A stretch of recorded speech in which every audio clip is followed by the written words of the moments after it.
Shalom to my brothers and sisters throughout the world. And this is your brother, Yehasha, my Hebrew name, meaning YEHOVAH protects. This is the third part in over a series of five, and that we're about to enter in. The subject is the sons of God. It's a continuation of the sons of God. Well, for sake of time, I'm not going to be too long in terms of saying a lot, right? So we're going to dive right in through the verses. But I have to, get you into the subject that we're talking about, right? This is this is where we find it in Revelation chapter 1, verse 4 to 6. John, to the seven churches which are in Asia, to you, grace to you and peace from him who is, who was, and who is to come, and from the seven spirit who are before his throne, the seven spirit who are before his throne, and from Yeshua the Messiah, the faithful witness, the firstborn from the dead, and the ruler over the king of the earth, to him who loves us and washed us from our sin in his own blood, and has made us king and priest to his God and Father. To him be glory and dominion forever and ever. Hallelujah. What we are focusing on in this verses is the seventh spirit, which I'm saying they are the sons of God, the good sons of God, the one that stay faithful to God from the beginning. So we have another group, which are 200 of them, right? And they had 20 leaders, okay? And that's the one we find in Genesis chapter 6, verse 1 to 4. They disobey God, right? God reserved them, according to Psalm 82, to lake of fire, okay? Now, let's continue. We're going to see in Daniel chapter 3. Daniel chapter 3, verse 25. All right? Chapter 3, verse 25. Daniel chapter 3, verse 25. And we read, this is Nebuchadnezzar, throwing those through Hebrew boys, like in his furnace of fire, trying to kill them, right? And you know the story. They refused to obey, to worship the statue that Nebuchadnezzar has erected, and therefore they said, their God is strong, yeah, they will protect them. If he decided not to, they will still not worship the statue. So this is a perfect example for us. And but you see, listen to what the Nebuchadnezzar says though about the sons of God. Okay, which when they knew about it, we don't know, because so-called church that we know, so-called religion that we know, took that out of the story, right? So therefore we are ignorant of it. But everybody in the past knew that the angels was the one, or the spirits were the one that God uses to communicate with man, right? And verse 25, he answered, I see four men loose, walking in the midst of the fire, and they are not hurt. And the form of the fourth is like the Son of God. So there was a physical difference, or something about the fourth one that did not make him completely human. He had a form of a man, right? But it was not human completely, because Nebuchadnezzar says he looked like the Son of God. No, he was not Yeshua. I don't know.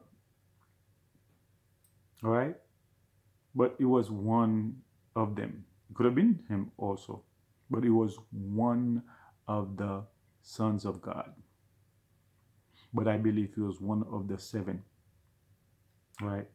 So let's go to Daniel chapter 4, verse 13 and verse 13 to through 17. Daniel chapter 4, verse 13 through 17. All right. This is Nebuchadnezzar, right? he had a dream, because the watchers come to him. Who are the watchers? The word watchers, right? This is the first time it appeared in the Bible, right? But the first time it appeared really was in the book of Enoch, right? So Enoch called them watchers, and Nebuchadnezzar called them watchers, and Daniel also called them watchers, which means we should pay some attention to the book of Enoch too. Okay, so let's just read exactly what happened. All right, Nebuchadnezzar had a dream. They said he needed to change his way, or if not, he's gonna go crazy for 7 years. Right, and verse 13. I saw in the vision of my head while on my bed, and there was a watcher, right, one of them, a holy one, which means there are watchers who are not holy, okay, a holy one coming down from heaven. He cried aloud and said, "Thus, chop down the tree, chop down the tree, and cut it off in its branches, strip off its leaves, and scatter its fruit. Let the beast of get out from under it, and the bird from its branch. Nevertheless, leave the stump of the roots in the earth, bound with a band of iron and bronze, right? In the tender grass of the field, let it be wet with the dew of heaven, and let him graze with the beast on the grass of the earth. Let his heart be changed from that of a man. Let him be given a heart of a beast, and 7 times pass over him. This is the decision. This is the decision is by this decision is by the decree of the watchers. One watcher come and tell Nebuchadnezzar this is what's going to happen to him, and but the decision was it was a meeting that was between all the watchers, or the angels, or the spirit, as you see fit, and the sentence by the word of the Holy One, in order that the living may know that the Most High ruled in the kingdom of men, yeah, of the kingdom of men, gives it to whomever he will, and set over it the lowest of men. So the decision that they made, the watchers made, is in line of with what Yehovah himself, is in line of his plan. That's why he says, like, the Most High at the end approved their mission, okay, approve the decision, right? But they make them themselves, right? So which means yet they're acting in a way on behalf of God. That's why, like, when someone meet them, they call them God. They call them, Yehovah, right? Because they're representing Yehovah. Okay? Now, this is what, like, Nebuchadnezzar saw, right? So let's see what Daniel said about them also. In the same chapter 4, okay, verse 23 and 24, right? We're going to read that. This is Daniel talking, giving Nebuchadnezzar the understanding of the dream that he had, right? And in as much as the king saw a watcher, recognize them as a watcher. Remember, Daniel was very close to God, right? So he would know if there were, if that was not, that title did not belong to them. The Holy One coming down from heaven and saying, "Chop down the tree and destroy it, but leave the stump and the roots and the heaven bound, the roots in the earth, bound with a band of iron and bronze, and the tender grass of the field. Let it be wet with the dew of heaven, and let him graze with the beasts of the field, till 7 times pass over him." Right? This is the interpretation of the O King, and this is the decree of the Most High, which has come up upon my Lord the King. Okay, so Daniel recognized the watchers, and us also, who's reading the book of Daniel, should recognize the watchers. Who are the watchers? The watchers are the seven spirit. The watchers are the sons of God, the faithful one. They are the seven eyes. They are the seven horns, which we're going to see in the book of Revelation. They are the seven lamps. The menorah, there were always, we could never understand what the menorah stand for, right? So there were seven lamps in the menorah, representing the seven spirit. So we're gonna see that further down, in the book of Zechariah. Okay, so we're gonna see that also in the book of Revelation. So the whole thing is like it's in line with each other. The Bible did not contradict itself in any way, so the Bible should be able to explain itself, right? So not men interpreting the Bible for the Bible. No, when men are doing that, that's why we have so many religions, because we have people who just read things and then they give them their own interpretation, their own meaning, but that's not the case. So the true student of God study the Bible, letting the Spirit of God lead them to all the truth, to all truth. But the Bible explains itself. Whenever something is wrong, where you cannot understand it, you just pray about it, and the Spirit of truth should reveal it to you. All right. So let's go to Daniel chapter 12, right? So we have a Daniel chapter. Yeah, Daniel chapter 12, right? Oh, sorry. Let's do chapter 10 first, okay? Daniel chapter 10 first. To see more evidence. Daniel chapter 10, verse 12, 13, and 13. 12 and 13. For now, so there are more verses in Daniel 10 that we're going to read. We had 12 and 13, 20 and 21, right? So we're going to read. Then he said to me, do not fear, Daniel, for from the first day that you set your heart to understand and to humble yourself before your God, your words were heard, and I have come because of your words. But the prince of the kingdom of Persia withstood me 21 days, and behold, Michael, not Michael, Michael, that's the right pronunciation. Michael, one of the chief princes, they're all princes, the sons of God, came to help me, for I had been left alone there with the king of Persia. All right? He said, the prince of the kingdom of Persia withstood me 21 days. The prince of the kingdom of Persia is not a man. It's not a regular man. It was another spirit, another angel fighting with Gabriel. But Michael come down and help Gabriel to free him so he can go and continue to his mission. All right? So let's check again. This is the Son of God again. Let's check 20 and 21. Verse 20 and 21. Same chapter 10, verse 20 and 21. All right? Then he said, verse 20, then he said, do you know why I have come to you? And know I must return to fight with the prince of Persia. And when I have gone forth, indeed, the prince of Greece will come.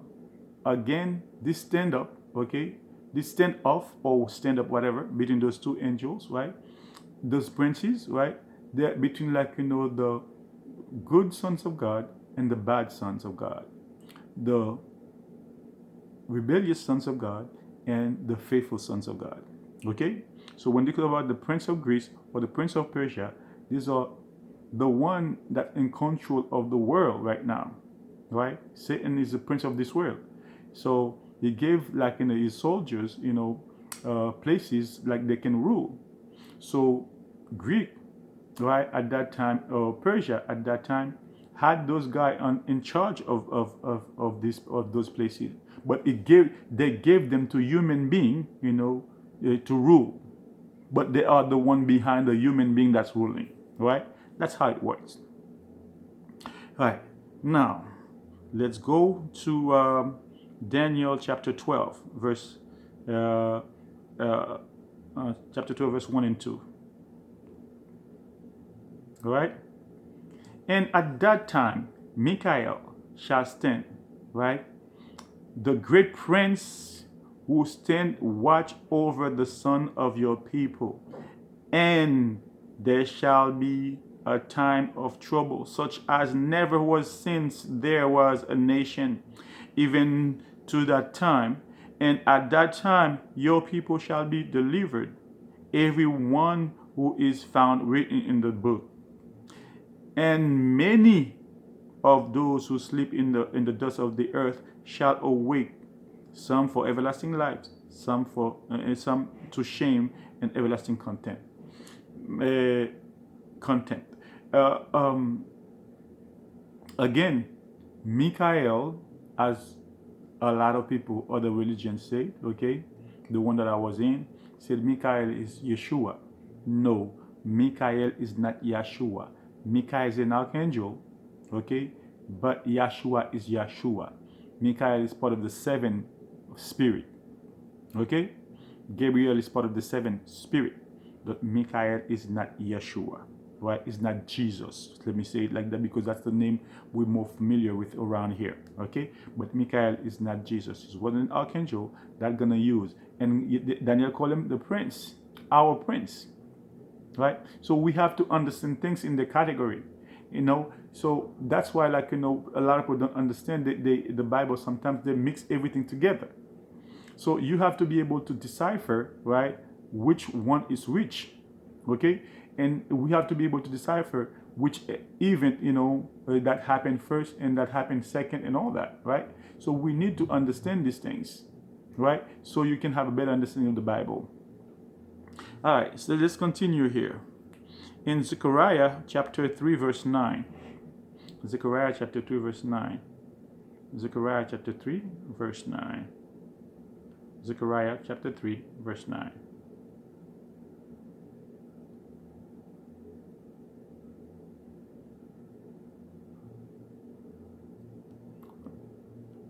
Zechariah 3, verse 9. For behold, the stone that I have laid before Joshua, upon the stone are seven eyes. Remember that, underline seven eyes. Behold, I will engrave it, its inscription, says the Lord of hosts, and I will remove the iniquity of that land in one day. That's a promise God made, you know, to us. So the judgment day, which means, like, you know, he's talking about the last day of the judgment. So he will remove sin forever on the in the land, right? That's when he's coming to rule on the earth for 1,000 years, right? So when we get to Revelation, we understand, like, in the context of which, you know, this prophecy is talking about. So let's go to Zechariah chapter 4, verse 1 and 2. 4, 1 and 2, and in verse 10 also. Okay? 1 and 2. Now the angel who talked with me came back and wakened me as a man who is wakened out of his sleep. And he said to me, what do you see? So I said, I am looking, and there is a lampstand of solid gold with a bowl on top of it, and on the stand 7 lamps with 7 pipes to the 7 lamps. 7 lamps. When we get to the book of Revelation, we're going to find out what are they, what do they represent. Again, I just told you, the 7 lamps represent the 7 spirits. That's what God was trying, the message that we had in the temple from the beginning, right? From the tent of when Moses and Aaron they were asked, you know, to make the utensil, you know, the furniture for the temple. They had that, the 7 lamps. They understood what it means really, but it's us who didn't get it, right? Until now. The seven lamp represent the seven spirit, the seven angel that's in front of the throne of Jehovah. So when we get to Revelation, we get that. Okay? So I'm just giving you all the places where you find the sons of God, whether good or bad. All right? And let's go to John. No, sorry. Before we go to John, let's go to verse 10. All right? For, same Zechariah 4, verse 10. For who has despised the day of small things?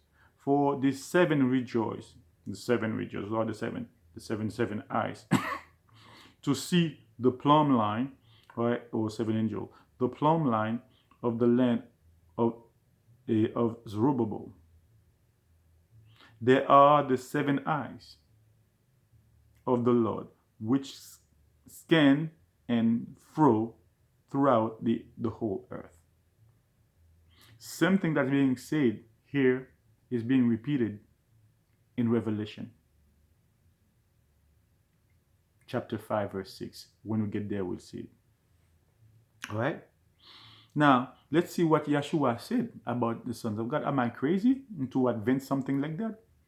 Yeshua, remember, Yeshua is our only way.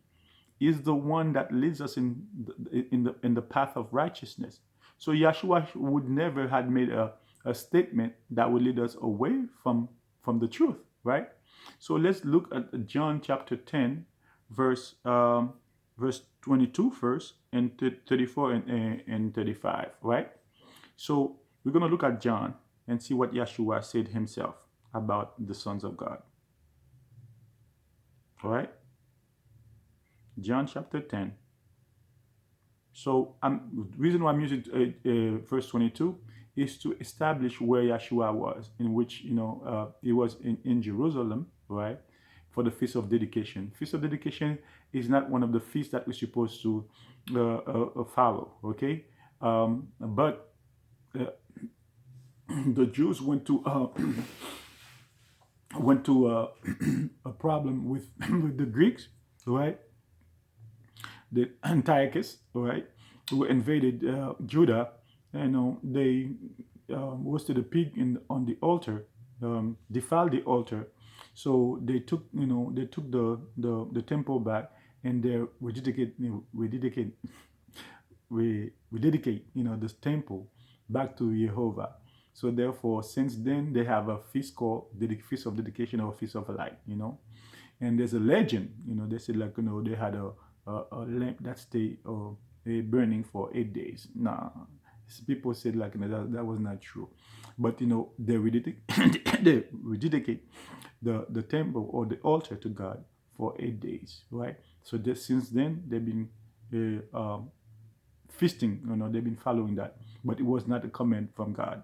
But Yeshua didn't have to be there, right? But he went there anyway, but to talk to them, right? But when he got there, right? Let's read it, okay? When he got there, verse 22 will tell us exactly when he went. Now it was in the Feast of Dedication in Jerusalem, and it was winter, right? So we know here, around here, that's what the Jews, or people call them Jews. So we are the children of Israel, really. We are descendant of slaves, right? So they, have Hanukkah in the winter time. So it's the same thing that they're talking about. They're referring to the Feast of Dedication. All right. So now let's see what Yeshua said. So I mentioned that to set the stage, to let you know where Yeshua was. Okay. So verse 35. Sorry, verse 34, 35. And Yeshua, or Jesus, answered them, "Is it not written in your law, I said, you are God?" That's Psalm 82 that's referring to right now. If he called them God, if he called them gods, to whom the word, the word of God came, and the scripture cannot be broken.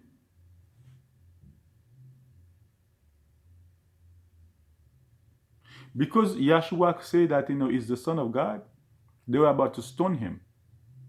Yeshua remind them, you know about the sons of God already. So what's so amazing, what's so strange about me saying that I'm the son of God, right? So he referred to somebody too, and also referred him also to Mount Sinai, because it's like, that's from them, you receive the word, right? So why are you saying, like, me saying I'm the son of God is a bad thing, and you're about to stone me for it, right? So even Yeshua recognized the sons of God, my brothers and sisters. So the subject that we're talking about right now is not something crazy. It's not something unheard of. It's something that's been there in the Bible. But yet we have the manipulation through so, manipulation to religion.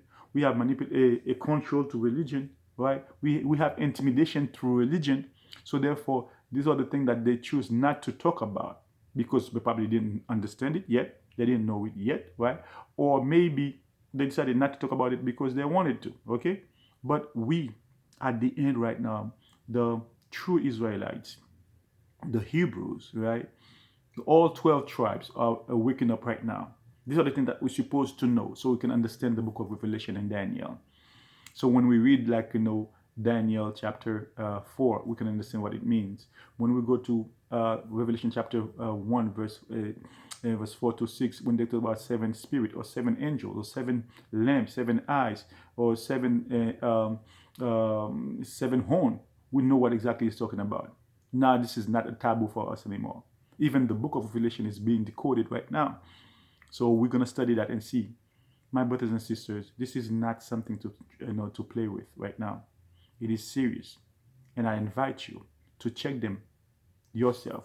I invite you to investigate yourself and to see what I'm saying is true. Challenge me, question me, because if it's true, no matter how you turn it, it will still true. Objective truth is truth no matter what. That's what, like, Tyson DeGrasse says, right? So the two types of truth, right? Political truth, right? And objective truth. And I forgot the second one, but they say the objective truth is truth no matter what, right? So this is what we're gonna do now. We're gonna read the Acts of the Apostles right now, okay? And see what it says about the subject too. Okay, Acts chapter 7. All right, Acts chapter 7, verse 35, 38, 53. Remember, that was Stephen who were, in front of the Pharisees, the Sanhedrin, or whoever. They were opposed to what he was saying because he was preaching Yeshua as the Messiah. So they didn't agree with that. They didn't like that. So therefore, they were giving him, hard time. All right. Let's just read that. They're about to stone him, right? 35. Verse 35 first.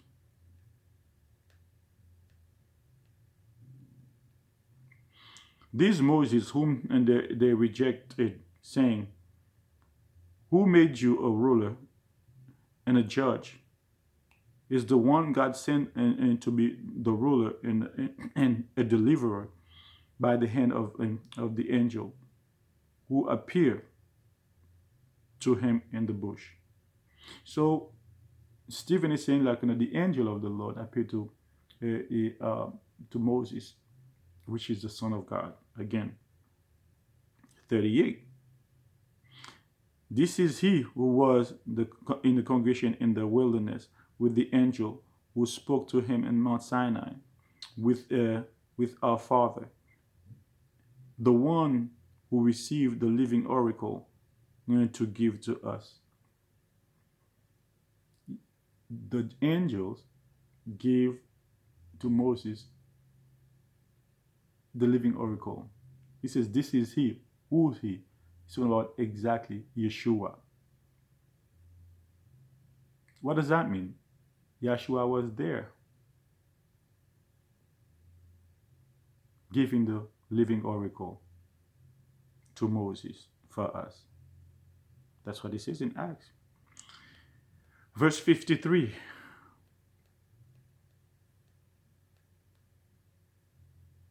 who have received the law by the direction of the angels and have not kept it.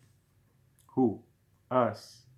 We have received the law by the direction of the angels. When we read Exodus, it sounds like the Lord, right, gave us the law, right? But according to the book of Jubilees, it was those angels who met with Abraham. They were there too at Mount Sinai for 40 days. They teach Moses, they make him write, or they write with him and for him those instructions that we have now. That's why it's important that we go back to the covenant that we know.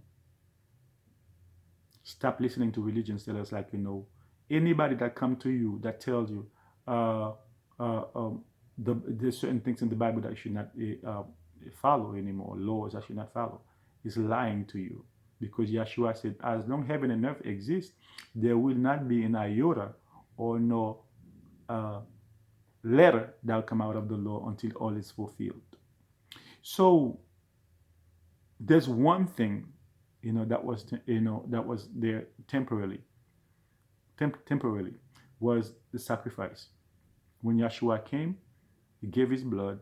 Now we are purged, okay? We were washed, so we don't need a blood sacrifice anymore for our sin. So when we sin, that's why he called us king and priest.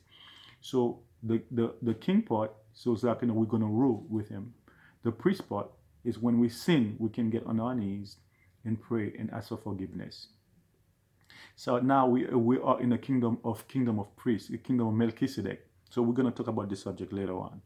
But it's just a point I'm trying to make real quick, right, about the sons of God. But we're gonna leave that for now. So when we get to Melchizedek, we talk about it, in a broader sense, right? Yeshua, okay, the angels gave the oracle, the law, to Moses for us to follow. Nothing has come out of it. We're supposed to follow it all the way through. Not on the only thing that we will do, and thinking like a blood animal can appease to God, or the blood, the perfect lamb is Yeshua. No other animals on earth can erase our sin. So therefore, if we do that according to the book of Revelation, the book of Daniel, it's an abomination before God. The sacrifice in that Yehovah himself approved is the blood of Yeshua. That's why it's important to understand what John says in chapter 1 verse 6, right? He purges us from our sin. He washes us with his blood from our sin. So therefore we don't need any more sacrifice for that. All right. So I'm gonna stop here. All right. I got a few more verses from that. I'm gonna leave it for the next part. Okay. So I have Peter and Jude, right? And Peter's chapter, 2 Peter 2 verse 4 and 5, and Jude 6. Okay. So I'm gonna add that to the next part, the fourth part. Okay. So I'm gonna start this so the video won't be too long. Brothers and sisters, I invite you to check this fact.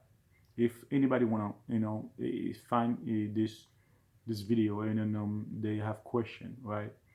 And hope the Spirit of God will lead you to all truth anyway. But if you have question, you feel like you need to ask me a few questions, my number is 347-405-4107 for those who live in the US. But I'm gonna try to do this thing in French and Creole also, so help my brothers in Haiti, and so we can share those truths together. So shalom, my brothers and sisters, and again, may God be with you. Today is a Passover. Basically, that's the beginning of the feast of unleavened bread for 7 days. Yes, last night was a Passover. Okay, and I wish all of us who understand this, we start going back to the law and obey the Sabbath of God. And I just put that there. So that's the time that the video is being made. May God bless you. May Yehovah bless you and watch over you. Shalom.